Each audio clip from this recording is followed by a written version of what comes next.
Por que queima?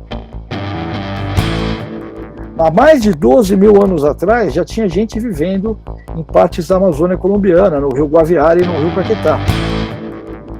Todo esse solo que vocês estão vendo aqui é um solo que é muito escuro, a gente chama de terra preta. São solos muito férteis que tem no Mato Grosso, tem no Pará, no Amazonas, né?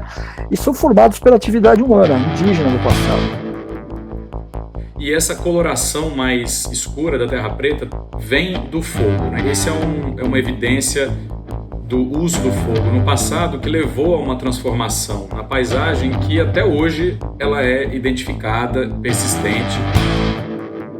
Então a gente vê que historicamente e ainda hoje o fogo ele acontece principalmente onde a paisagem está mudando, ou seja, ele principalmente concentrado no arco do desmatamento. E se a gente vê o número de focos de calor por categoria fundiária, em 2020, a gente vê que 30% ocorreu em imóveis rurais, 20% em assentamentos rurais, mas metade dos focos de calor ocorreram em terras públicas. Mas o raciocínio é que quanto mais fogo acontece, maior a probabilidade dele escapar e atingir florestas. Isso com certeza traz um desafio gigantesco para planejar o controle de incêndio, principalmente pelas características, né, de grande extensão geográfica da Amazônia e essa grande quantidade de floresta. Então, é um desafio gigantesco se você tem uma frente de fogo de vários quilômetros, mais de 50 quilômetros.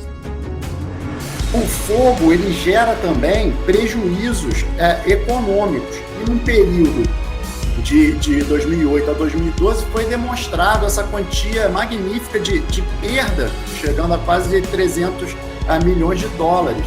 Né? Esses valores eles representam cerca de 7% do PIB.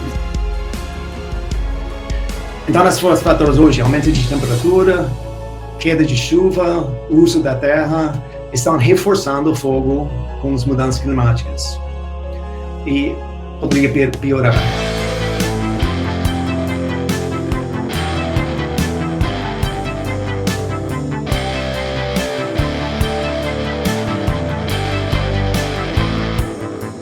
Existe um certo conhecimento científico que indica que, uma vez degradada a floresta, ela perde valor econômico, perdeu o valor econômico, as pessoas não têm interesse em preservar.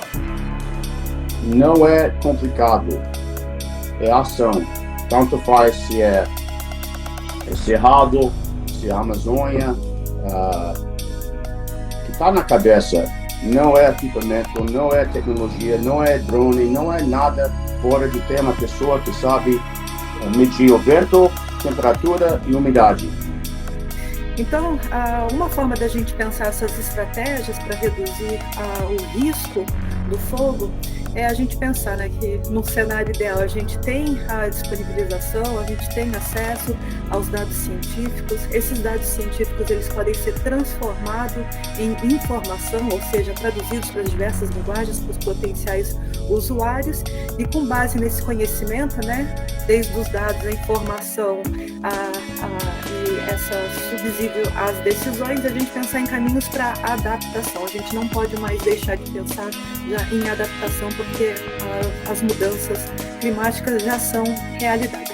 Essas estratégias, né, de alternativas de uso ao fogo, ele aparece justamente nessa situação em que o fogo ele é tratado e ele é conduzido de uma maneira inadequada.